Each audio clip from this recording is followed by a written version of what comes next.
Have you ever identified with a person in the Bible? Well, I have, and it wasn't too hard for me. It's the Queen of Hospitality herself, Martha. While that's not necessarily something to boast about, it has helped me to recognize areas that I need to work on. I struggle with spending time with my Heavenly Father and in His Word. I am so busy with attending to things in this world that I often fail to quiet myself and spend quality time with Him. It's the classic case of my heart is willing and longs for, but my flesh is weak. How can I keep turning down the greatest invitation of fellowship that I will ever receive with the most important relationship I will ever have? I deeply desire to grow in intimacy with the one who created me and without whom I can do nothing. In seeing a part of myself in Martha, I am continually convicted by Jesus, Yeshua's response to her. Martha, Martha, you are worried and bothered about so many things, but only one thing is necessary, for Mary has chosen the good part, which shall not be taken away from her. Luke 10:41-42, LSB. You know, if your name was said twice as a child, you were either in hot water or at minimum seriously out of line. I do not want to be in either position with my King. I must do a better job of letting go of the things that pull me away and be intentional about putting Him first. Knowing myself, I knew I had to create a form of accountability to produce lasting results. I needed a technique that would overcome my Martha-like nature. Thus, the idea for Taste and See Reflections was born. Scientific studies suggest that it takes anywhere from 21 to 66 days to form a new habit. The longer you consistently do it, the more likely the behavior will become automatic. For years, I have had this subtle inkling that I should be writing for the kingdom, but my compass could not find a sense of direction for where to start. Through the Father's continual nudging and patience and faithfulness, it finally led me to a point of just surrendering in obedience. I committed myself to do it without a plan, without details, something very difficult for Martha.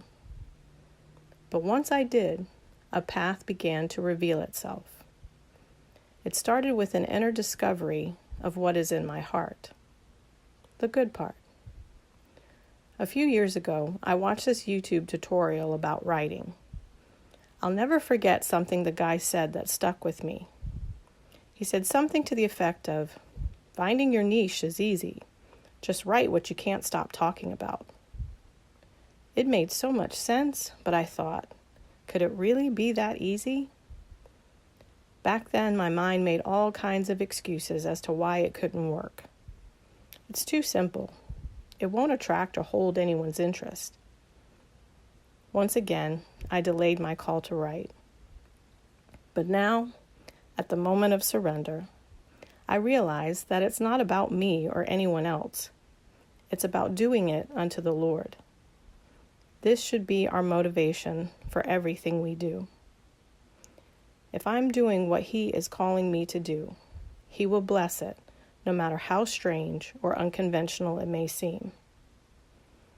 While Martha may be most known negatively for her overly ambitious attention to detail, she still had a good part to her story. As I began to quiet myself before the Lord to write this reflection, He reminded me of John 11:5. Suddenly, I saw Martha in a whole new light. It says, "Now Jesus loved Martha and her sister and Lazarus." Jesus, Yeshua, loved Martha? Could it be that Jesus, Yeshua, wasn't saying, "Martha, Martha," because she was in hot water? Could it be He was saying, "Martha, Martha," because He had such a close relationship with her that it was a term of endearment as He softly led her into correction? While there's no way to know for sure the depths or dynamics surrounding Martha's relationship with Jesus, Yeshua.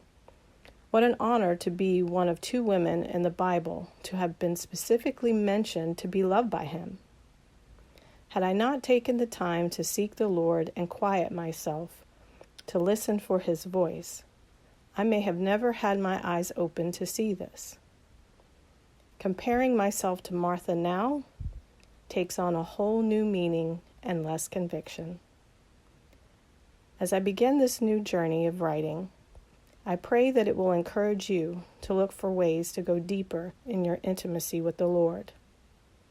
Get in the Word, spend quality time with him. It may come easy for some, but it's required of us all.